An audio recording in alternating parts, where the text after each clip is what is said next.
अपने दाहिने हाथ को कभी नीचे के अंगों का स्पर्श न करे, कभी भी सर पर वस्त्र रख करके जप न करे, बिना माला पूरी हुए किसी से कोई बात न कर बैठे। जैसे आप माला जप कर रहे हैं तो ये ध्यान दीजिए कि दाहिना हाथ आपके कहीं कमर के नीचे के अंगों का स्पर्श तो नहीं किया। अगर किया है तो आप हाथ धोइए रज लगा के और पवित्र होकर फिर माला में हाथ डालिए। अब तो आश्चर्य की बात है, माला भी चल रहा, लघुशंका भी कर रहे खड़े खड़े परिक्रमा में। देखा, आपको सत्संग तो मिलता नहीं ना, माला भी चल रहा है और खड़े खड़े लघुशंका भी कर रहे। ऐसा नहीं, ये माला भगवत स्वरूप है। अगर लघुशंका आई है तो वहां लघुशंका करने के लिए सोचो जहां पहले आपको जल मिले, कोई पात्र रखो, उससे जल लो, पवित्र होकर आचमन करके फिर जप करो। अगर लघुशंका करके आपने आचमन नहीं किया, हाथ नहीं धोए, पैर नहीं धोए, तो आप जो जप करोगे उसका प्रभाव आपके हृदय में काम क्रोध को प्रकट कर देगा। ये हम अपनी बात नहीं कह रहे। चित्रकूट में मरभा गुफा में कुछ दिन रहे तो नीचे मंदाकिनी बहुत सुंदर सुंदर शोभा है चित्रकूट की, बड़ा निर्मल जल है। तो वहां रात्रि में विहरण करते थे चुपचाप एकांत में। तो देखा एक शिला के ऊपर कमर ओढ़े हुए कोई पड़ा है। तो विचार किया कि रात्रि का समय और बीच मंदाकिनी के ऐसे त्रिकोण पत्थर पर लेटना, ये तो बड़ी विचित्र बात है। तो हम इंतजार करते रहे। वो 2 बजे उठे और बाहर मंदाकिनी के आए। फिर हमने प्रणाम किया, देखा बड़ा तेजोमय स्वरूप, जेठ का महीना और मोटा कंबल ओढ़े। आश्चर्य की बात, जब लोग कपड़ा भी नहीं ओढ़ते उस समय कंबल ओढ़े हुए थे। हम प्रणाम किया तो और मुंह घुमा के उधर चले गए। फिर हम दौड़ के गए जैसे किसी को निधि मिले, इतना आनंद का अनुभव हो रहा था। कई बार उनको दौड़ दौड़ के सामने से प्रणाम किया लेकिन कुछ बोले नहीं, पीठ करके खड़े हो गए। फिर पीछे से हमने कहा, महाराज जी हम शाम से आपका इंतजार कर रहे हैं, क्या आप हमसे एक बार भी नहीं बोलेंगे? अगर आप गुरुजन नहीं बोलेंगे तो हम जैसे अधमों का जीवन कैसे भगवत मार्ग में आगे बढ़ेगा? फिर वो बोले, उनकी दृष्टि पड़ी, इतना सुख मिला कि अब आपको क्या बताए, बड़ा आनंद का अनुभव हुआ। घबराहट सी एक अंदर हो रही थी, ऐसे सुख का अनुभव हो रहा। प्रणाम करके कहा, 1 मिनट महाराज जी बैठ जाइए, हम आपसे बात करना चाहते। वो बैठ गए कृपा करके। गले में तुलसी की कंठी थी, कोई तिलक नहीं था, एक लंगोटी थी और ऊपर से काला कंबल मोटा ओढ़े हुए थे। तेजोमय स्वरूप था, अस्थिमात्र शरीर था। प्रार्थना की कि महाराज जी आप हमारे कल्याण के लिए कृपा करके कुछ बोल दीजिए। बस अपनी तरफ से बोले थे कि जो तुम्हें गुरु मंत्र मिला है पवित्र अवस्था में उसका जप कीजिए। अगर अपवित्र अवस्था में जप करोगे तो काम वेदना प्रकट हो जाएगी और असहनशीलता आ जाएगी आपके हृदय में। हमने कहा मंत्र जपने पर भी? बोले हाँ, यदि अपवित्र अवस्था में मंत्र जपा जाएगा तो काम वेदना प्रकट हो जाएगी और असहनशीलता आ जाएगी, अर्थात क्रोध प्रकट हो जाएगा। यद्यपि हमने ये बात कहीं पढ़ी नहीं है लेकिन उन महापुरुष के मुख से सुना हो वेदों से भी ज्यादा प्रमाणित है, क्योंकि उनका जीवन इतना मंगलमय और पवित्र।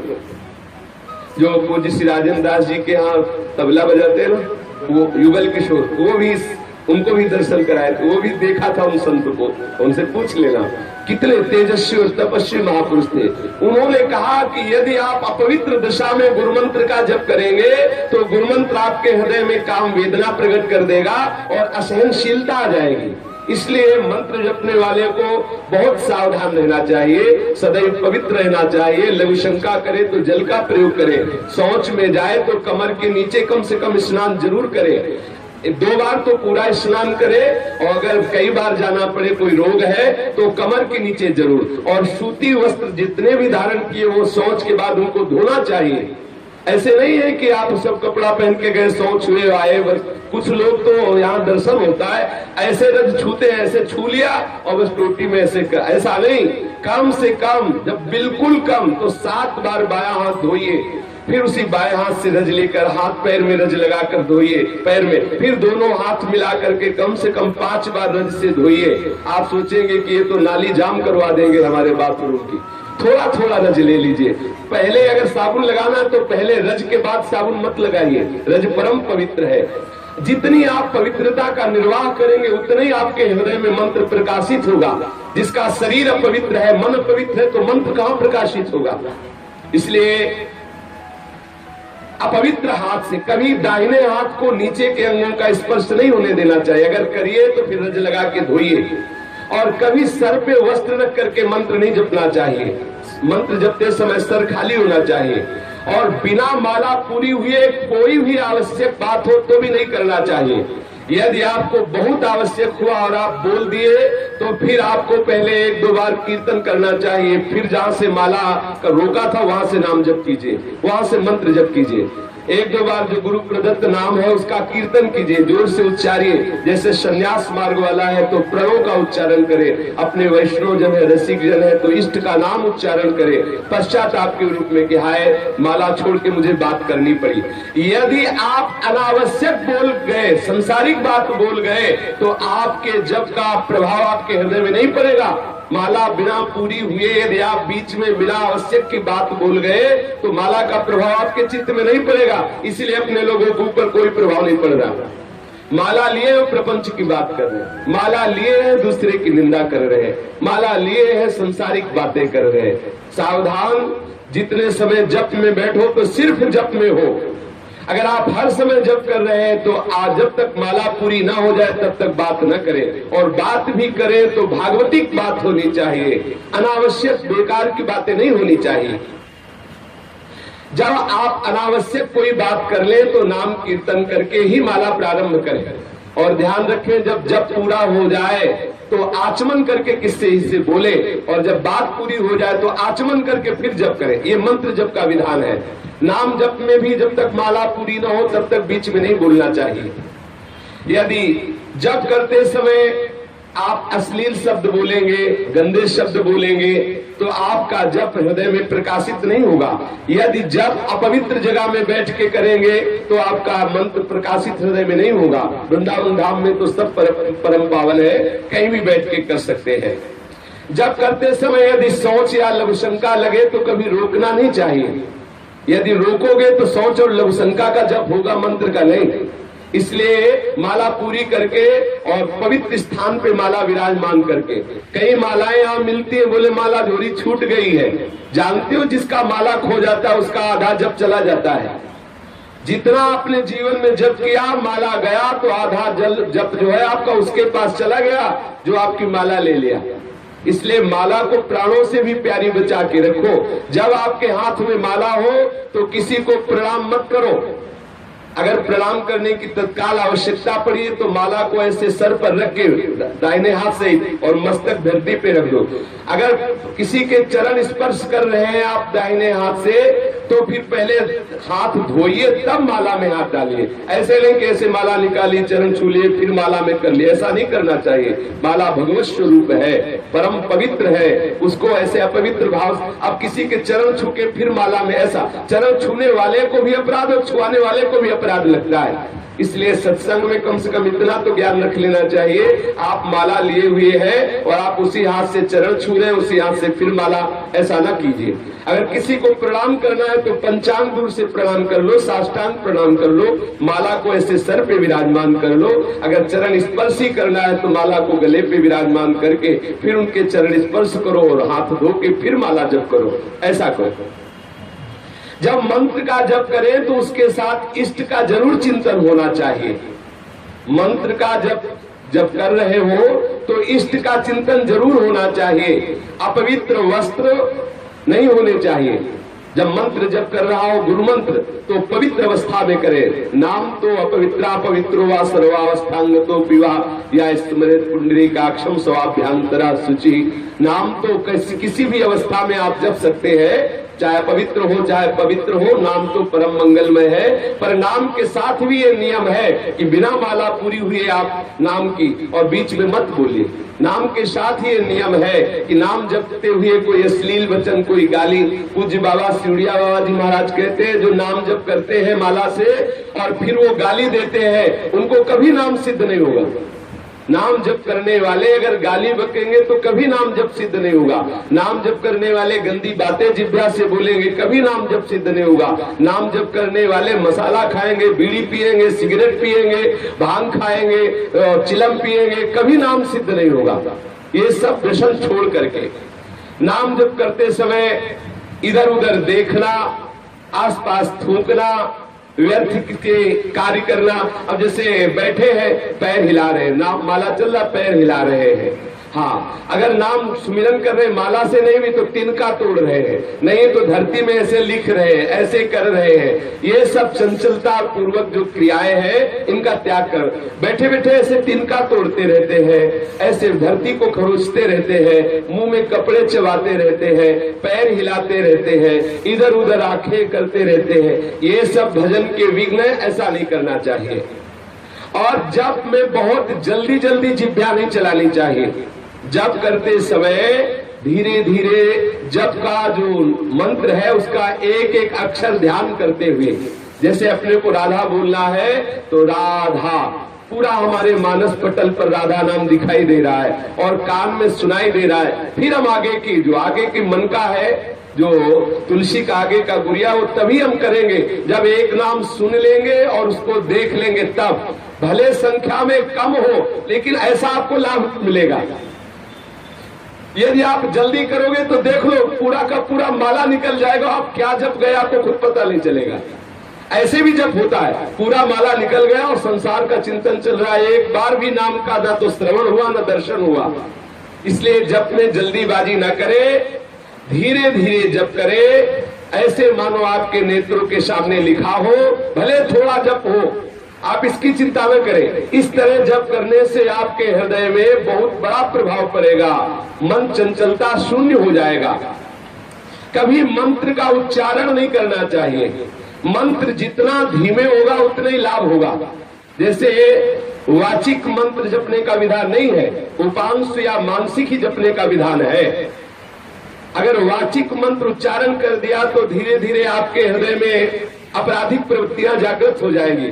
और आजकल हमारी बुद्धि इतनी भ्रष्ट हो गई है कि हम द्वादशाक्षर मंत्र, पंचाक्षर मंत्रों का कीर्तन करते हैं। भागवत आज में अपने लोग कीर्तन करते हैं द्वादशाक्षर मंत्र का, पंचाक्षर मंत्र का। और शास्त्रीय विधान है, जब गुरु मंत्र दिया जाता था तो घंटा शंख बजाया जाता था। किस लिए? इसीलिए कि मंत्र उच्चारण में सुनाई दे। और गुरु शिष्य दोनों कपड़े से ढक जाते थे। किस लिए? कि कोई ओठ हिलता हुआ अंदाज न लगा पावे कि क्या मंत्र दिया। आज हम उन महागुप्त मंत्रों का कीर्तन करते हैं। गायत्री मंत्र, पंचाक्षर मंत्र, द्वादशाक्षर मंत्र। मंत्र का गान करने से मंत्र जो है अमंगल करता है। मंत्र जितना गुप्त रखा जाता है उतना ही वो प्रभावित होता है। और कीर्तन जितना उच्च स्वर से किया जाता है उतना ही मंगल होता है। वाचिक से 10 गुना उपांशु और उपांशु से 100 गुना मानसिक। अगर मानसिक मंत्र जप होने लगे तो बहुत शीघ्र भगवत अनुराग प्रकट हो जाए। मंत्र का कभी उच्चारण नहीं करना चाहिए, कीर्तन मंत्र का नहीं करना चाहिए, और नाम को कभी धीरे से नहीं बोलना चाहिए। उच्च स्वरस्तम बद सर्वदैव, ऊंचे स्वर से सदैव नाम का कीर्तन करना चाहिए। जब तक जप किया जाए ये बात मन में जरूर रहनी चाहिए कि कोई भी विषय भोग का संकल्प न बनने पावे। बहुत ध्यान देने की बात है। जब आप जप कर रहे हो एकाग्रता पूर्वक तो कोई भी विषय भोग का संकल्प ना बनने पावे। यदि विषय भोग का संकल्प बना तो जप की जो ऊर्जा है वो आपके संकल्प पूर्ति में जाने लगेगी। अगर आप किसी भी विषय भोग का संकल्प करेंगे जप करते हुए तो जप का जो पावर है वो आपको वो विषय भोग प्रदान करेगा। जितनी मात्रा में आप जप कर रहे हैं और उतना आपकी जो सामर्थ्य आई है वो विषय जिसका संकल्प कर रहे हैं भोगने का वो विषय आपको प्राप्त हो जाएगा। लेकिन भगवत प्राप्ति में बाधा खड़ी हो जाएगी। कुछ साधक बड़े हर्षित होते हैं जब उनका संकल्प पूरा होता है। बोले हमने जो सोचा वही हो गया। अरे रो, अपराध हो गया। जो तुम सोचते हो वही हो रहा है। बड़ा घाटा हो रहा है, बड़ा खतरा हो रहा है। रो प्रभु से कि बंद करो ये हमारे मन की बात होना। आप अपने मन की बात करो, मेरे मन की नहीं। सारा भजन मिटिया मेट होता जा रहा है और हम लोग सोचते हम सिद्ध हो गए। अपने लोगों को लगता है हम बड़ा लाभ प्राप्त करें। हम जो सोचते वही हो रहा है, घाटा हो रहा है।